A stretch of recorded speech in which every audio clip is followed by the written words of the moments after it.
Hello Telugu investors, మనం stock మార్కెట్లో invest చేయాలి అని అంటే ఆ కంపెనీ గురించి తెలుసుకొని ఉండాలి అని చెప్తూ ఉంటాం కదా. సో కాబట్టి ఎవరైతే కనుక స్టాక్ మార్కెట్లో ఇన్వెస్ట్ చేస్తున్నారో వాళ్లకు ఇన్వెస్ట్ చేసేటటువంటి కంపెనీ గురించి మరింత సమాచారాన్ని తెలియజేయాలనేటటువంటి ఉద్దేశంతో నో యువర్ కంపెనీ కేవైసీ అనేటటువంటి ఈ కొత్త శీర్షికను ప్రారంభించినామని తెలియజేయడానికి మేము సంతోషిస్తున్నాము. ఈ శీర్షికలో ఒక్కొక్కసారి ఒక్కొక్క కంపెనీని తీసుకొని ఆ కంపెనీ యొక్క ఇన్ఫర్మేషన్ను, ఏదైతే ఇన్వెస్టర్కి యూస్ఫుల్ ఇన్ఫర్మేషన్ ఉంటుందో ఆ ఇన్ఫర్మేషన్ను, తర్వాత కంపెనీకి సంబంధించిన వీలైనంత సమాచారాన్ని అందించాలనేటటువంటి ఉద్దేశంతో ఈ యొక్క కొత్త శీర్షికను మేము ప్రారంభించాము. కాబట్టి మీరందరూ కూడా జనరల్గా ఈ శీర్షికలో ఉండేటటువంటి వీడియోస్ కొంత లెంగ్తీ వీడియోస్గా ఉంటాయి. కాబట్టి మీరు పూర్తిగా స్కిప్ చేయకుండా పూర్తిగా ఈ వీడియోస్ని చూసినప్పుడే మీకు ఆ కంపెనీ గురించినటువంటి పరిపూర్ణమైనటువంటి సమాచారము, అధిక సమాచారం మీకు తెలుసుకునేటటువంటి అవకాశం ఉంటుంది. సో కాబట్టి మీరు ఈ స్టాక్స్కు సంబంధించి ఏదైతే కనుక మేము విషయాలు తెలియజేస్తున్నామో వాటినన్నింటినీ సమగ్రంగా అర్థం చేసుకొని మీరు ఆ కంపెనీని మరింత ఫర్దర్గా విశ్లేషించుకొని మీ యొక్క ఇన్వెస్ట్మెంట్ డెసిషన్ తీసుకుంటారని ఆశిస్తున్నాము. ఇక్కడ డిస్క్లైమరు, నేను సెబీ రిజిస్టర్డ్ ఇన్వెస్ట్మెంట్ అడ్వైజర్ కానీ రీసెర్చ్ అనలిస్ట్ కానీ కాదు.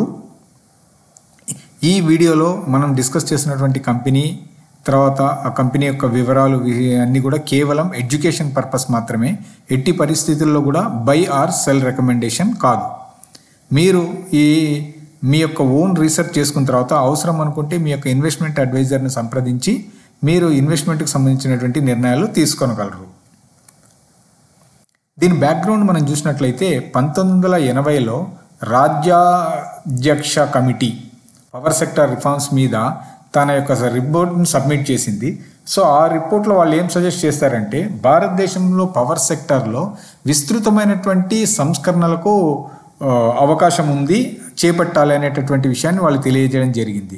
సో దీన్ని బేస్ చేసుకొని 1981లో గవర్నమెంట్ ఆఫ్ ఇండియా ఒక పాలసీ డెసిషన్ తీసుకుంది. ఇది నేషనల్ పవర్ గ్రిడ్ అనేటటువంటి దాన్ని ఏర్పాటు చేయాలనేటటువంటి నిర్ణయం తీసుకుంది. దాని ప్రకారము ఏంటంటే సెంట్రల్ రీజనల్ ట్రాన్స్మిషన్ సిస్టమ్స్ మధ్య ఒక ఇంటగ్రేటెడ్ ఆపరేషన్ అనేది వీలవుతుంది అనేటటువంటి నిర్ణయాన్ని అప్పట్లో తీసుకోవడం జరిగింది. సో ఈ నిర్ణయానికి అనుగుణంగా అక్టోబర్ 23, 1989లో కంపెనీస్ యాక్ట్ ప్రకారము నేషనల్ పవర్ ట్రాన్స్మిషన్ కార్పొరేషన్ ఎన్పిటిసి లిమిటెడ్ను ఏర్పాటు చేయడం జరిగిందనమాట. ఈ కంపెనీకి మన హై వోల్టేజ్ ట్రాన్స్మిషన్ సిస్టమ్స్ అన్నీ కూడా ప్లానింగ్ చేయడము, ఎగ్జిక్యూటింగ్, ఓనింగ్, ఆపరేటింగ్, మెయింటెనెన్స్ దీని యొక్క బాధ్యతను అప్పజెప్పడం జరిగింది. తర్వాత 1992 అక్టోబర్లో ఈ కంపెనీ పేరునే నేషనల్ పవర్ ట్రాన్స్మిషన్ కార్పొరేషన్ నుంచి పవర్ గ్రిడ్ కార్పొరేషన్ ఆఫ్ ఇండియాగా మార్చడం జరిగింది. సో ఈ రోజు ఉన్నటువంటి పేరు ఆ రోజు మార్చినటువంటి పేరే అన్నమాట. సో ఈ power grid corporation of India అనేటటువంటిది ఒక public sector enterprises, government of ఇండియాకు చెందినటువంటిది. దీనికి మహారత్న స్టేటస్ కూడా ఉంది. తర్వాత ఈ కంపెనీలో 51.34% షేర్స్ గవర్నమెంట్ ఆఫ్ ఇండియా దగ్గర ఉన్నాయి. మిగిలిన 48.66% షేర్స్ ఏవైతే ఉన్నాయో అవి పబ్లిక్ మరియు ఇన్స్టిట్యూషనల్ ఇన్వెస్టర్స్ దగ్గర ఉన్నాయన్నమాట. సో మనము యాక్టివిటీస్ పరంగా చూసినట్లయితే ఈ power grid corporation of India అనేది ట్రాన్స్మిషన్ ఆఫ్ పవర్ బిజినెస్లో ఉంది అనమాట. అంటే పవర్ జనరేట్ చేసినటువంటి యూనిట్ను కానీ ఎక్కడైనా హోల్డ్ చేస్తున్నటువంటి యూనిట్ నుంచి కూడా అది మిగతా చోట్లకు ఈ ఎనర్జీని, అంటే పవర్ను ట్రాన్స్మిట్ చేస్తుంది అనమాట. ఎలక్ట్రిసిటీని ట్రాన్స్మిషన్ చేస్తుంది త్రూ ఈహెచ్విఏసి, హెచ్విడిసి ట్రాన్స్మిషన్ నెట్వర్క్ ద్వారా ఈ పని చేస్తుంది అనమాట. తర్వాత కంపెనీ అంటే పవర్ ట్రాన్స్మిషన్ బిజినెస్ ఒకటైతే, రెండవది తర్వాత కంపెనీ డైవర్సిఫై అయింది. ఇప్పుడు టెలికాం బిజినెస్లో కూడా, ఎందుకంటే దీనికి ఆల్రెడీ ట్రాన్స్మిషన్ నెట్వర్క్ ఉంది కదా, ఆ నెట్వర్క్ మీద వీళ్ళు ఏంటంటే ఆప్టికల్ గ్రౌండ్ వైర్స్ను తీసుకొని వెళ్ళేసి ఇప్పుడు టెలికాం బిజినెస్లో కూడా ఎంటర్ అయ్యడం జరిగిందనమాట. తర్వాత తన ఎక్స్పీరియన్స్ను బేస్ చేసుకొని పవర్ గ్రిడ్ కార్పొరేషన్ కన్సల్టెన్సీ సర్వీసెస్ను డొమెస్టిక్ మరియు విదేశీ క్లయింట్స్కు అందజేస్తూ ఉందన్నమాట. సో ఆల్రెడీ వీళ్ళకి ఎక్స్పీరియన్స్ వచ్చింది, పవర్ ట్రాన్స్మిషన్లో ఉంది, సబ్ ట్రాన్స్మిషన్లో ఉంది, డిస్ట్రిబ్యూషన్ మేనేజ్మెంట్లో ఉంది, లోడ్ డిస్పాచ్లో ఉంది, కమ్యూనికేషన్లో ఉంది. సో వీటన్నిటికి కూడా కన్సల్టెన్సీ సర్వీసెస్ను అందజేస్తున్నారు. సో మెయిన్ బిజినెస్ వర్టికల్స్ ఇప్పుడు మనం చెప్పుకున్నట్లు ఒకటి పవర్ ట్రాన్స్మిషన్ ఉంది, ఒకటి కన్సల్టెన్సీ ఉంది, తర్వాత టెలికాం ఉంది కదా. సో ఇప్పుడు మనము పవర్ ట్రాన్స్మిషన్ తీసుకున్నట్లయితే ఇది India's largest electric power transmission utility అనమాట. సో దగ్గర 86% ఆఫ్ ఇంటర్ రీజనల్ నెట్వర్క్స్ను ఈ కంపెనీనే మేనేజ్ చేస్తూ ఉంది. 179,594 సర్క్యూట్ కిలోమీటర్ CKM ట్రాన్స్మిషన్ లైన్స్ను ఈ సంస్థ కలిగి ఉంది. 280 సబ్స్టేషన్స్ ఈ సంస్థ దగ్గర ఉన్నాయి. దగ్గర 99.81% సిస్టమ్ అవైలబిలిటీ ఉంచుతుందన్నమాట. తర్వాత MVA 5,46,461 MVA ట్రాన్స్ఫర్మేషన్ కెపాసిటీని ఇది కలిగి ఉంది. ఓవరాల్గా 2,40,000 టవర్స్ను కలిగి ఉంది. 3,800 రియాక్టర్స్ ఈ కంపెనీ తన నెట్వర్క్లో ఉందన్నమాట. సో దగ్గర కంట్రీలో ఉన్నటువంటి ఎలక్ట్రిసిటీ పరంగా మనం చూసినట్లయితే 45% కంటే అధికంగా ఈ ఎలక్ట్రిసిటీ ఎనర్జీని ట్రాన్స్మిషన్ ఈ కంపెనీ చేస్తుంది. తర్వాత ఈ కంపెనీ మన పవర్ గ్రిడ్ కంపెనీకి 18 HVDC స్టేషన్లు ఉన్నాయి, 62 765 kV సబ్స్టేషన్స్ ఉన్నాయి, 167 400 kV సబ్స్టేషన్స్ను కలిగి ఉంది. తర్వాత ఇంటర్ రీజనల్ కెపాసిటీ పరంగా చూసినట్లయితే 99,580 MV ఇంటర్ రీజనల్ కెపాసిటీ కలిగింది. అంటే టోటల్ ఇంటర్ రీజనల్ కెపాసిటీలో 84% కెపాసిటీ ఈ కంపెనీ దగ్గరే ఉందన్నమాట. ఇదే కాకుండా 63 GIS స్టేషన్స్, తర్వాత SVCS అండ్ స్టాట్కామ్స్ వచ్చేసేసి 20 లొకేషన్స్లో పవర్ గ్రిడ్ కార్పొరేషన్ కలిగి ఉంది. ఇక కన్సల్టెన్సీ బిజినెస్ పరంగా మనం చూసినట్లయితే 23 కంటే అధిక దేశాల్లో తన కన్సల్టెన్సీ సేవలను అందిస్తూ ఉంది. తర్వాత 25+ గ్లోబల్ క్లయింట్స్ ఉన్నారు, విదేశీ క్లయింట్స్ ఉన్నారు, 150+ డొమెస్టిక్ క్లయింట్స్ ఈ కంపెనీ కలిగి ఉంది. ఇక టెలికమ్యూనికేషన్స్కు మనము వచ్చినట్లయితే యాక్చువల్గా వీళ్ళకి టవర్స్ ఉన్నాయి కదా. టవర్స్ నుంచి లాజికల్ బిజినెస్ ఎక్స్టెన్షన్ ఏంటి, ఆ టవర్స్ పైన ఈ వైర్లను తీసుకెళ్ళగలిగితే ఇంకొక న్యూ బిజినెస్ ఏర్పడుతుంది అనేటువంటి ఆలోచనతో వీళ్ళు టెలికాం సర్వీసెస్లో ప్రవేశించడం జరిగిందనమాట. ఈ టెలికాం సర్వీసెస్ అన్నీ కూడా దీని హోల్లీ ఓన్ సబ్సిడరీ ఏదైతే ఉందో power grid tele services Limited అనేటటువంటి కంపెనీ ద్వారా వాళ్ళ యొక్క బిజినెస్ వ్యాపారాన్ని నిర్వహిస్తున్నారు. సో దీని బ్రాండ్ నేమ్ వచ్చేసి పవర్టెల్. ఈ పవర్టెల్ అనేటటువంటిది ఇండియాలో ఏకైక టెలికాం సర్వీస్ ప్రొవైడరు ఏదైతే ఆప్టిక్ ఫైబర్ నెట్వర్క్ దీన్ని ఆప్టికల్ గ్రౌండ్ వైర్ను పవర్ ట్రాన్స్మిషన్ లైన్స్ మీదుగా తీసుకెళ్తూ మొబైల్ కమ్యూనికేషన్కు ఈ ట్రాన్స్మిషన్ టవర్స్ను కూడా వాడడం జరుగుతూ ఉందన్నమాట. దగ్గర 1,00,000 కిలోమీటర్ల టెలికాం నెట్వర్క్ను ఈ సంస్థ కలిగింది. 3,000+ పాయింట్స్ ఆఫ్ ప్రెజెన్స్ ఉన్నాయి. 500+ సిటీస్లో ఇంట్రాసిటీ నెట్వర్క్ సిటీస్లో ఉన్నారు, ఇంట్రాసిటీ నెట్వర్క్ కూడా అవైలబుల్ ఉంది. దగ్గర 99.9% టెలికాం బ్యాక్బోన్ నెట్వర్క్ అవైలబిలిటీని కలిగి ఉందన్నమాట. సో మనం ఈ టెలికమ్యూనికేషన్ బిజినెస్ ఎవరెవరికి అందిస్తుంది అనేది మనం చూసినట్లయితే కనుక ఈ పవర్టెల్ బ్రాండ్ కింద ఇప్పుడు ఎవరైతే ఓటీటీస్ కంటెంట్ ప్రొవైడర్స్ ఉంటాయో వాళ్ళకు సర్వీసులను అందజేస్తుంది. తర్వాత స్మార్ట్ సిటీస్కు, తర్వాత కార్పొరేట్ కస్టమర్స్, మల్టీనేషనల్ కంపెనీస్కు, call centres, media houses, cable TV operators, ఈ విధంగా వీళ్ళందరికీ కూడా తన టెలికాం సేవలను అందజేస్తూ ఉంది. తర్వాత ట్రాన్స్మిషన్ బిజినెస్ మనం చూసినట్లయితే ఈ transmission system for CGS, IPPs, UMPPs, తర్వాత రెన్యూవబుల్ ఎనర్జీ ఇంటగ్రేషన్కు సంబంధిత వర్క్స్లో ఉంది. తర్వాత గ్రీన్ ఎనర్జీ కారిడార్స్ని డెవలప్ చేయడంలో ఉంది. తర్వాత transmission ultra mega solar power పార్క్స్కు కూడా ఈ ట్రాన్స్మిషన్ స్కీమ్ని ఇంప్లిమెంట్ చేస్తూ ఉంది. తర్వాత గ్రిడ్స్ మధ్య స్ట్రెంగ్థనింగ్ చేసేటటువంటి స్కీమ్స్ను టేకప్ చేస్తుంది. తర్వాత ఇంటర్ స్టేటు, ఇంట్రాస్టేటు, ఇంటర్ రీజనల్ లింక్స్ను ప్రొవైడ్ చేస్తుంది. తర్వాత హై కెపాసిటీ ట్రాన్స్మిషన్ కారిడార్స్ని ఏర్పాటు చేస్తూ ఉంది. తర్వాత నైబరింగ్ కంట్రీస్తో మన ఇంటర్నేషనల్ లింక్స్ని డెవలప్ చేయడంలో కంపెనీ తన ట్రాన్స్మిషన్ నెట్వర్క్ ద్వారా ఉపయోగపడుతుంది అనమాట. సో ఇంతకుముందు టెలికాం పరంగా మనం చెప్పినట్లయితే పవర్టెల్ అనేటటువంటి బ్రాండ్తో కంపెనీ తన యొక్క టెలికాం సేవలను అందిస్తూ ఉంది. సో ఈ కంపెనీకి వచ్చేసి ఎన్ఎల్డి నేషనల్ లాంగ్ డిస్టెన్స్ మళ్ళీ internet service provider category A లైసెన్స్ని కలిగి ఉంది. తర్వాత point to point bandwidth leasing బిజినెస్లో న్యూట్రల్ క్యారియర్గా పనిచేస్తూ ఉంది. తర్వాత enterprise services MPLS, VPN and internet సర్వీసెస్కు quality of service and classification of service SLA parameters వీటన్నిటిలో కూడా కంపెనీ పనిచేస్తుంది. ఇక కన్సల్టెన్సీ పరంగా చూసినట్లయితే సో వీళ్ళకున్న ప్రతిభను కన్సల్టెన్సీ రూపంలో అందజేస్తుంది. సో పవర్ ట్రాన్స్మిషన్లో కానీ డిస్ట్రిబ్యూషన్లో కానీ ఇప్పుడు టెలికాం సెక్టార్స్ సిస్టమ్ స్టడీస్ కానివ్వండి, తర్వాత డిజైన్, ఇంజనీరింగ్, లోడ్ డిస్పాచ్, తర్వాత ఇంట్రాస్టేట్ ట్రాన్స్మిషను, తర్వాత procurement management, operational and maintenance, project management వీటన్నిటిలో కూడా తన యొక్క కన్సల్టెన్సీ సేవలను అందిస్తూ ఉంది.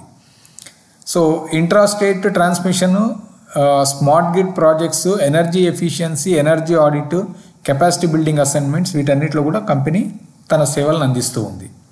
ఇవే కాకుండా ఈ కంపెనీ ఇక అదర్ బిజినెసెస్లో దేంట్లో ఉంది అనేది మనం చూసినట్లయితే స్మార్ట్ గ్రిడ్, స్మార్ట్ మీటరింగ్ సొల్యూషన్స్ని ప్రొవైడ్ చేస్తూ ఉంది. Battery energy storage systems BESS, so వాటిని కూడా ఆ బిజినెస్లో కూడా ఉంది. సోలార్ పవర్ జనరేషన్ బిజినెస్లో ఉంది. రూఫ్ టాప్ సోలార్ సిస్టమ్స్ బిజినెస్లో ఉంది. Energy audit, energy and energy efficiency business సెగ్మెంట్లో ఉంది. తర్వాత సోలార్ పవర్ ప్రాజెక్ట్స్ ఇంటెగ్రేషన్లో కూడా ఉంది. తర్వాత dedicated transmission system for railways and other bulk కన్జ్యూమర్స్ని కూడా ఈ వ్యాపారాల్లో కూడా ఈ కంపెనీ తన ప్రతిభను చూపుతూ ఉంది. ఇప్పుడు ఓవరాల్గా చూసినట్లయితే దగ్గర దగ్గర 65 సబ్సిడరీ కంపెనీస్ అనుబంధ సంస్థలను ఈ కంపెనీ కలిగి ఉందన్నమాట, అనుబంధ కంపెనీలను. ఇప్పుడు మనం రెవెన్యూ పరంగా చూసినట్లయితే కనుక ఇప్పుడు మనం చెప్పినటువంటి 3 వర్టికల్స్ను మనం తీసుకున్నట్లయితే దగ్గర దగ్గర 95% ఆఫ్ రెవెన్యూ వచ్చేసేసి మనకు ట్రాన్స్మిషన్ బిజినెస్ నుంచి వస్తుంది. 2% ఆఫ్ రెవెన్యూ వచ్చేసి టెలికాం బిజినెస్ నుంచి వస్తుంది. 3% వచ్చేసి కన్సల్టెన్సీ అండ్ అదర్ బిజినెసెస్ నుంచి వస్తుంది అనమాట. సో మేజర్ బిజినెస్ వచ్చేసి పవర్ ట్రాన్స్మిషన్ బిజినెస్ అని దీన్ని బట్టి మనకు అర్థమైపోతుంది. ఇక ఇవే కాకుండా కంపెనీ మన ఎమర్జింగ్ బిజినెస్ ఏరియాస్ అంటే కొత్త కొత్త అవకాశాలను కూడా ఎప్పటికప్పుడు అందిపుచ్చుకోవడానికి ప్రయత్నం చేస్తూ ఉంది. సో దాంట్లో భాగంగా రెన్యూవబుల్ ఎనర్జీ ఈ స్పేస్లో కూడా వర్క్ చేస్తూ ఉంది. తర్వాత బూమ్ అంటే build, own, operate and maintain ఈ మోడల్ కింద ట్రాన్స్మిషన్ ప్రాజెక్ట్స్ను ఎనర్జీ డెవలపర్స్కు, డిస్ట్రిబ్యూషన్ లైసెన్సీస్కు, తర్వాత బల్క్ కన్జ్యూమర్స్కు అందజేస్తూ ఉంది. సో దీని కింద ఫస్ట్ గ్రిడ్ వచ్చేసేసి large scale solar PV project 85 megawatt కెపాసిటీతో నాగ్డా మధ్యప్రదేశ్లో ఇంప్లిమెంట్ చేస్తూ ఉంది. ఇక బిఈఎస్ఎస్ కింద battery energy storage systems business కింద ఇప్పుడు Power Grid Energy Services Limited అనేటటువంటి ఒక సబ్సిడరీ కంపెనీ పెట్టేసేసి ఆ కంపెనీ ద్వారా ఈ సేవలను అందిస్తూ ఉంది. సో వీటి కింద energy management, transmission and distribution business, EV charging infrastructure, energy storage, smart grids వీటన్నింటి మీద వర్క్ చేస్తుంది కంపెనీ.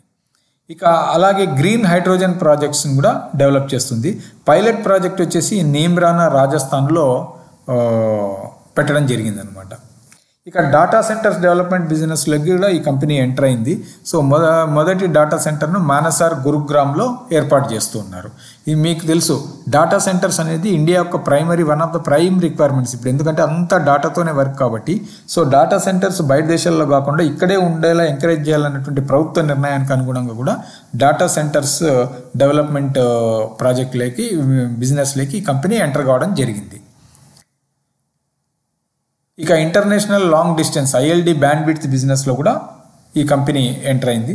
సో విదేశాల పరంగా మనం చూసినట్లయితే Kenya, Tanzania, Uganda, Fiji, Ethiopia, Nepal, Sri Lanka ఇటువంటి కంట్రీస్లో తమ యొక్క వ్యాపారాలని విస్తృతపరచడానికి కంపెనీ ప్రయత్నం చేస్తూ ఉంది.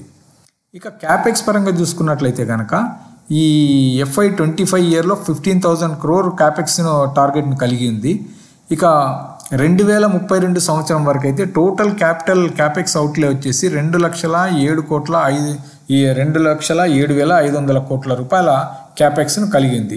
దీంట్లో మెజారిటీ ఆఫ్ వచ్చేసేసి 92% ఆఫ్ ద క్యాపెక్స్ను ట్రాన్స్మిషన్ బిజినెస్కు వినియోగించనున్నారు. సో దీన్ని బట్టి పవర్ ట్రాన్స్మిషన్ బిజినెస్ మీద కంపెనీ ఎంత ఫోకస్ చేస్తుందో మనకు అర్థమవుతూ ఉంది.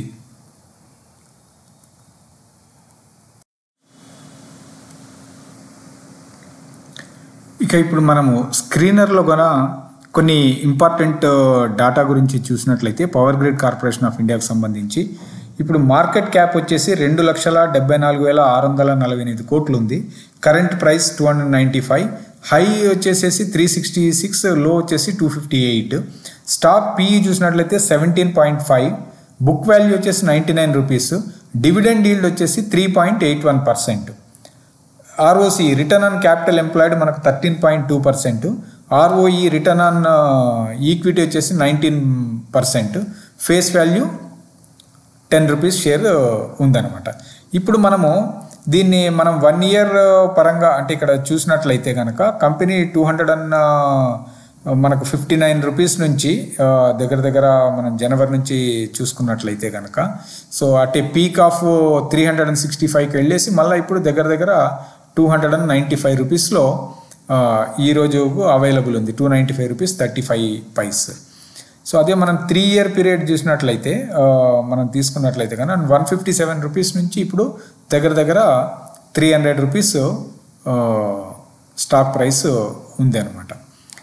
సో డివిడెండ్ ఈల్డ్ మనం డివిడెండ్ కంపెనీ రెగ్యులర్గా డివిడెండ్ పే చేస్తుంది. డివిడెండ్ ఈల్డ్ కూడా మంచి డివిడెండ్ ఈల్డ్ 3.81% ఉంది ఇప్పుడు ప్రజెంట్ చూసినట్లయితే. సో పిఈ పరంగా కూడా మనం ఒక రకంగా చూసినట్లయితే 17.48% పిఈ ఉంది. తర్వాత మనము ఈ కన్సాలిడేటెడ్ ఫిగర్స్ కనుక చూసినట్లయితే కనుక సో సేల్స్ అనేటటువంటిది ఇప్పుడు మనకు లాస్ట్ 12 months చూసినట్లయితే 45,000 టీటీఎం బేసిస్ మీద 812 crores, ఎక్స్పెన్సెస్ 6,577. సో టోటల్గా ఆపరేటింగ్ ప్రాఫిట్ వచ్చేసి 39,235 crores. దాంట్లో ఇప్పుడు ప్రాఫిట్ బిఫోర్ ట్యాక్స్ 19,221 crores ఉందన్నమాట. సో ఈపీఎస్ వచ్చేసేసి 16.89, నెట్ ప్రాఫిట్ వచ్చేసేసి ఆఫ్టర్ ట్యాక్స్ మనము తీసే 15,712 crore ఇది ఉంది. సో ఇక్కడ మీరు చూసినట్లయితే కనుక షేర్ హోల్డింగ్ ప్యాటర్న్ మీరు చూసినట్లయితే 51.34% ఇంతకుముందు చెప్పినట్లుగా మన ప్రమోటర్స్ దగ్గర ఉంది, అంటే గవర్నమెంట్ ఆఫ్ ఇండియా దగ్గర. ఎఫ్ఐఎస్ వచ్చేసి 28.11%, డిఐఎస్ డొమెస్టికల్ ఇన్స్టిట్యూషనల్ ఇన్వెస్టర్స్ వచ్చి 16.99%. సో గవర్నమెంట్ దగ్గర 0.04% ప్లస్ పబ్లిక్ వచ్చేసి 3.50% కలిగిందనమాట. సో కాబట్టి ఓవరాల్గా మనము చూసినట్లయితే కంపెనీ యొక్క మినిమం బేసిక్ ఇన్ఫర్మేషన్ అయితే అందించడానికి ప్రయత్నం చేశాను. సో ఈ కంపెనీ గురించి సమాచార పరంగా మీకు కొంత అవగాహన కలిగి ఉంటుందని ఆశిస్తాను. మీరు ఈ యాన్యువల్ రిపోర్ట్స్ తర్వాత కంపెనీ యొక్క రిపోర్ట్స్ని ఇంకా ఫర్దర్గా మీరు స్టడీ చేసేసి కంపెనీ పట్ల మీ యొక్క అవగాహనను మరింతగా పెంచుకొని సో మీకు సూటబుల్ అనుకున్నట్లయితే సరైనటువంటి ఇన్వెస్ట్మెంట్ నిర్ణయాన్ని మీరు తీసుకొనగలరు. సో అవసరమైతే మీ ఇన్వెస్ట్మెంట్ అడ్వైజర్స్ను సంప్రదించి నిర్ణయం తీసుకోగలరు. సో ఈ యొక్క వీడియో కూడా కేవలం నాలెడ్జ్ పర్పస్ కోసం మాత్రమే ఈ సమాచారాన్ని అందరినీ అందించడం జరిగింది. ఇది ఎట్టి పరిస్థితుల్లోనూ కానీ బై కానీ సెల్ రికమెండేషన్ కానీ కాదని తెలుసుకోగలరు. సో ఓపిక్గా ఈ వీడియోను చివరి వరకు చూసిన మీ అందరికి కూడా హృదయపూర్వకమైనటువంటి ధన్యవాదాలు. ఈ విధంగా అనేక కంపెనీలకు సంబంధించినటువంటి సమాచారాన్ని మీకు అందించడానికి నేను ప్రయత్నం చేస్తాను. సో మీరందరూ కూడా ఎవరైతే సబ్స్క్రైబ్ చేసుకోలేదో వాళ్ళందరూ సబ్స్క్రైబ్ చేసుకోనగలరు. సో మీ యొక్క అభిప్రాయాన్ని కామెంట్ రూపంలో తెలియజేయండి. సో మీకు నచ్చుతుంది వీడియో, మీ కామెంట్స్ పరంగా మీరు ఇంకా ఫర్దర్గా కోరుకుంటున్నారని కనుక నాకు తెలిస్తే నేను డెఫినెట్గా ఇంకా మంచి వీడియోలను మీకు అందించడానికి ప్రయత్నం చేస్తాం.